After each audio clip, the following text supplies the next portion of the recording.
I'm building my BMW E36 for as cheap as possible using only parts from the junkyard. This is to see if we can really build a cheap reliable BMW for under $1,500. Last episode we bought the M3 front bumper, these rare Mtech seats and Mtech steering. We deep cleaned the interior, got used tires. We restored the steelies and the hubcaps, and this is how they turned out. Refreshed the cooling system, which includes the expansion tank, water pump, thermostat, belts, and replaced the coolant. Fixed the clutch, changed the number plate. We're gonna be doing a lot of work this episode as well, and I'm also trying something I've never done before, as well as some tests, so make sure to watch till the end. And this time we're gonna start off by heading to the junkyard, and if they still have what we're looking for, it is gonna be worth driving there. I came back to the same junkyard as the last episode because I was on a mission, because a lot of you guys told me that there were some parts that I should have taken last time, which I did consider that time, but once I went back, that's when I really realized. And this time there were a few other cars here. I first took a look at this E60 because I know a lot of you guys do want me to do an E60 build in the future. Under the hood was an M54, which is a solid engine. One thing about BMW E60s is that you see them and you just assume it's the most unreliable money pit, but actually they are quite reliable with the M54 or the N52 6-cylinder engines, arguably the two best naturally aspirated 6-cylinder BMW engines. And this car just gets a bad reputation because of the M5, which is a whole different car altogether. Although it's a cool car with a V10, it is one of the hardest BMW engines to maintain.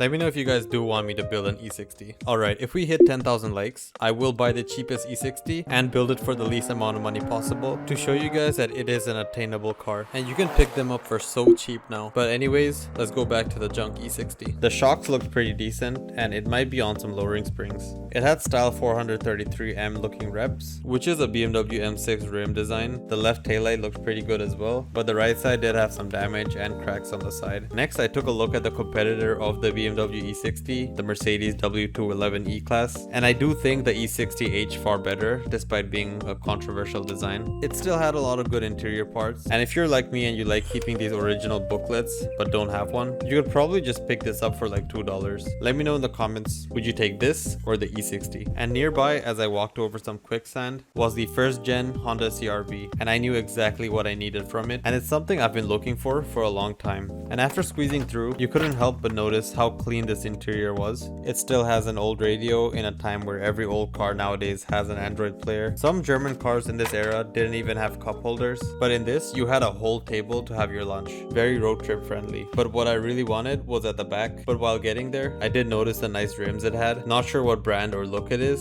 but it is clean. And I did ask the guy what they wanted for it, and they said they would sell it for $120, which is a pretty good deal. If you're a Honda guy, you can probably guess what I'm looking for, and it's something that's actually getting harder to find. And then the moment of truth.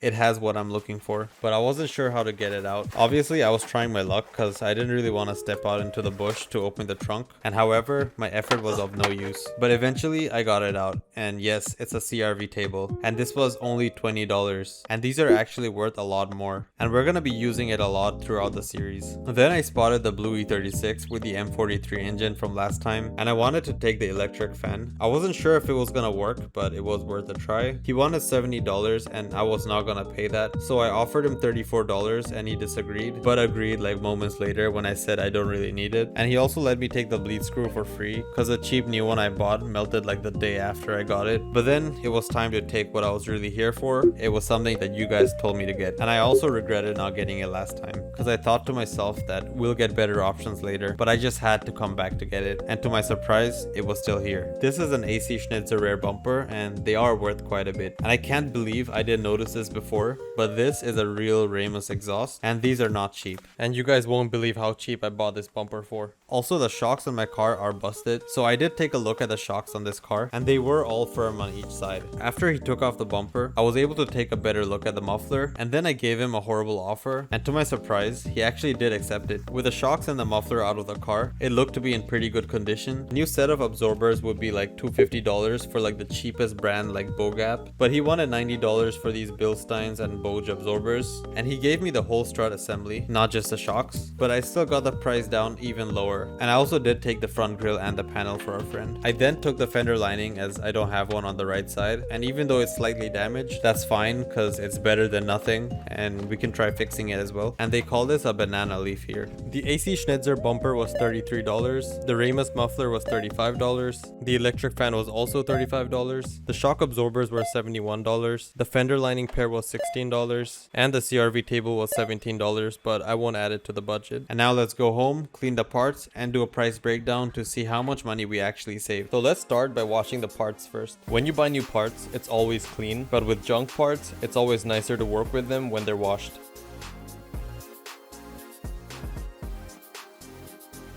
I just used the normal car shampoo, more specifically the bootleg Car Pro one again if you're curious. I scrubbed everything with a microfiber brush and tried getting every angle. And it's just so satisfying seeing these junk parts start looking brand new. And then finally we just dry everything off. And now let's do the math and see how much money we actually saved. We got the AC Schnitzer rear bumper and I can't really find the exact price of this. Someone told me it's worth around 500 pounds, which is about 2,700 ringgit or $635. But we only got it for 140 ringgit or $33, which is a saving of 2,560 ringgit or $602. But then again, I couldn't really find an actual listing, so it's hard to gauge the actual price of it. For the Ramus muffler, I couldn't find the exact one for sale, but the similar ones range from $200 to $400, but we only paid $35. We bought used absorbers, and the same setup online is going for 550 ringgit or $129 used. This is for the Bilstein B4 rears and the Boge fronts. We got it for 300 ringgit or $71. So we saved about 250 ringgit or $59. The electric fan is about 350 ringgit or $82 online, and we paid only 150 ringgit or $35. So that's a saving of 200 ringgit or $47. The fender lining was 86 ringgit or $20 per side, so 172 ringgit or $40 for a pair.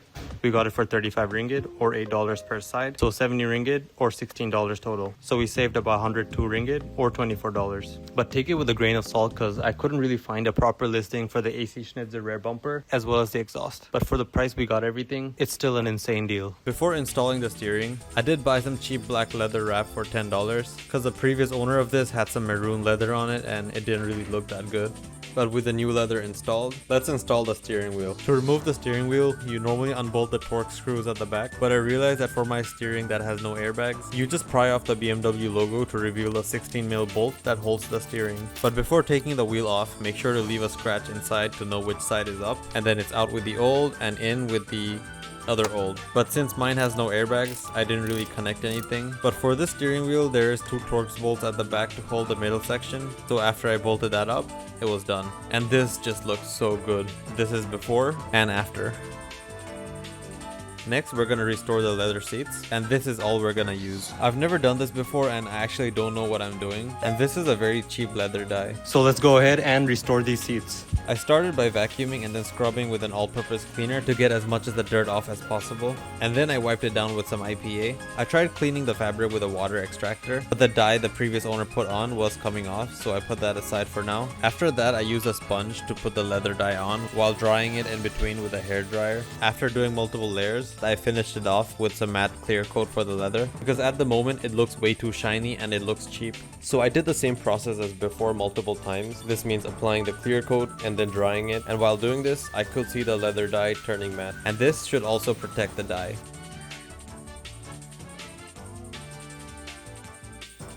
And after this, I did let it sit for 2 days, and this is how it looks now. I mean, it's far from perfect, and it was probably not the correct way to do this, but it was really cheap, and I think it does look a lot better than before. This is the first one I've done, and I didn't really use any masking tape, and yeah, the fabrics, I didn't really wash yet. I mean, I did a bit, but then all the dye was coming off, so yeah, I need to figure that out and do something about that. Next, I wanted to change the shift knob, just to complete the interior. I started off by taking off the old shift knob. I bought a new shift boot, but then I quickly realized it's for the left-hand drive and it was not gonna fit. So I put the old one back and I got this clean shift knob with this M logo in the middle, which does look very OEM. But after putting the shift knob on, I had an idea. I took off the boot from the bracket and swapped it over to the one I just bought, and just like that, it fit pretty well. And I'd say it transformed how the car looks and feels inside now. And with that done, let's fix the suspension. Before installing the new shock absorbers, I wanted to replicate a moose test type of thing, not with the official rules, but this is so we can compare how the bad and the good shocks will be, but mainly to see the difference when we do get coilovers in the future. A moose test is exactly what it sounds like. It simulates an emergency where there's a moose in front of you and you have to avoid it. The reason I'm doing this test now is because I want to see what the suspension is like at its worst state. Although changing to stock shocks won't really make much of a difference, it will be a good comparison once we do get some good coilovers in the future. Because to actually improve cornering and reduce body roll, you do need stiffer springs or coilovers and thicker sway bars. But we are still gonna see if changing to stock shocks makes a difference.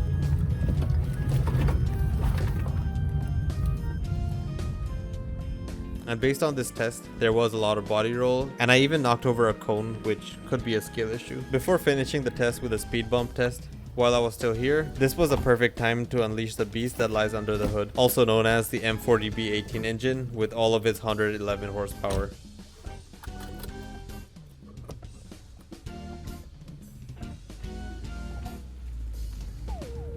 And driving the car, I didn't push it too hard. I was short shifting at like 5,000 RPM because I do want to redo the timing belt in an upcoming episode, as well as work on the cam sprayer before pushing it. And I am going to let you guys guess the 0 to 100 kilometers an hour of this car. And if you guess 11.5 seconds, you are correct, although my car is probably slower than that. But to be fair, it would keep up with economy cars nowadays, which isn't too bad for a car this old. And I do need to mention how much better it feels driving this car, especially with the new seats. The way you can sit really low and it leans back, as well as the bolsters, it makes it feel like a much nicer car. And also the feeling of the steering and the shift knob does make a big difference, although I do wish I could adjust the height of the steering wheel. Anyways, back to the suspension. Going over bumps is really bouncy. It feels like I'm just driving on springs and nothing else. And you can really see how bad it is from this angle, but it's more noticeable from the front.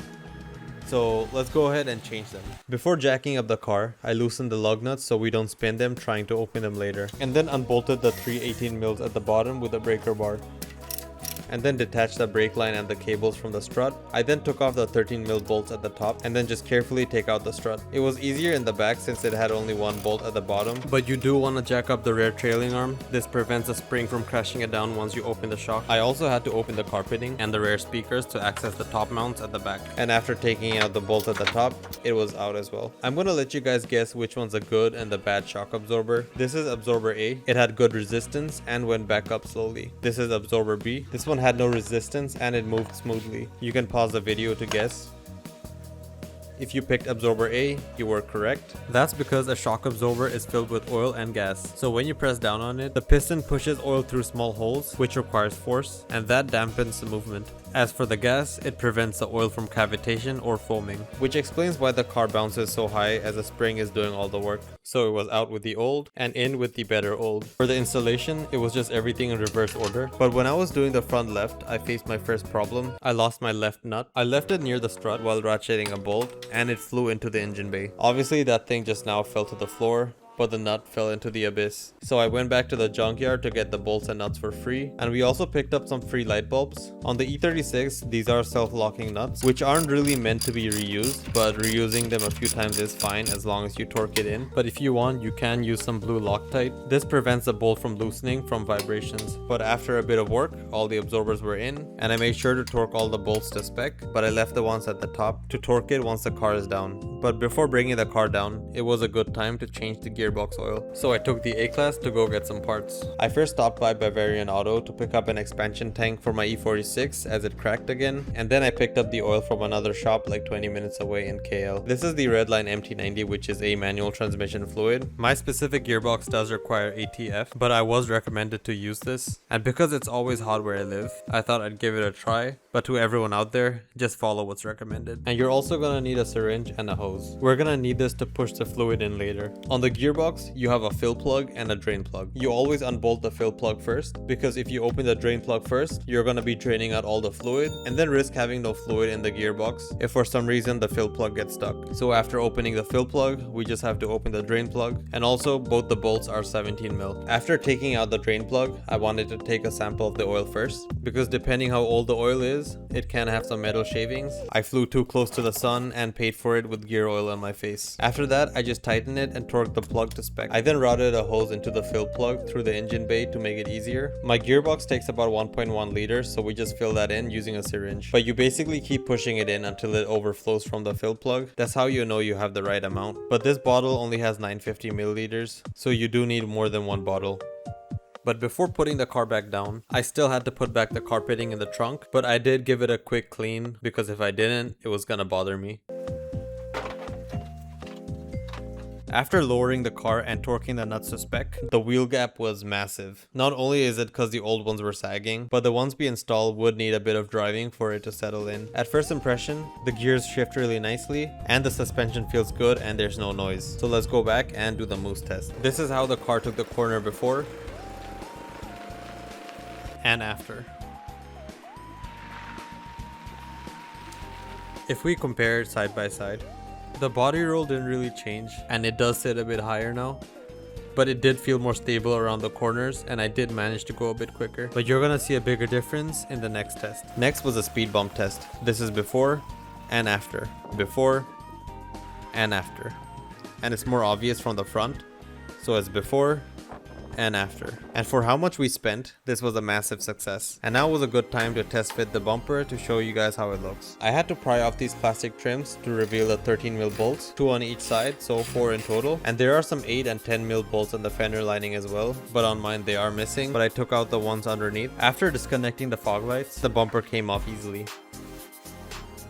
The M3 front bumper isn't in the best condition, but that's fine because I only paid $17 for it. But I just wanted to test fit it to show you guys first. And after barely putting it on, I could no longer recognize my car. And I mean that in a good way, because it's not like, oh, it's so ugly that I don't recognize it. I mean, yeah, there's a lot of imperfections, but we're gonna learn to fix it. And if you've been enjoying the video so far, this is the time to leave a like or leave a comment why you didn't like it, because I do want to improve my videos. So here's what it would look like if I did install this bumper. Right now I'm just barely holding on to it using this, the bolt, and I didn't really get the bracket in over here. This is what the bracket looks like. It's also missing all the molding plastic things, which I need to figure out. I think there is some. So because I don't have the bracket, I'm just holding it on temporarily with this. And on this side I have a hydraulic jack. The reason I'm not installing it right now is because I do want to paint this while it's off of the car, and it does have some damage. If you look here, there is a big crack which we're gonna have to maybe plastic weld and then paint it. But for now I'm just holding it on with this jack so you can see what it looks like. Also, the electric fan is installed, which is more efficient and reliable than the old clutch fan. I did get some help wiring it up, but you basically just wire it up to the aux fan. Next episode, we're gonna buy more parts and possibly flip some junk parts to increase our overall budget. And don't forget to watch the previous episodes, because in every episode, it is different in its own way, and we can all learn something new together even if you don't watch it in order. So if you enjoyed, do leave a like, comment for feedback. I actually read them, and if you want to watch more, why not subscribe?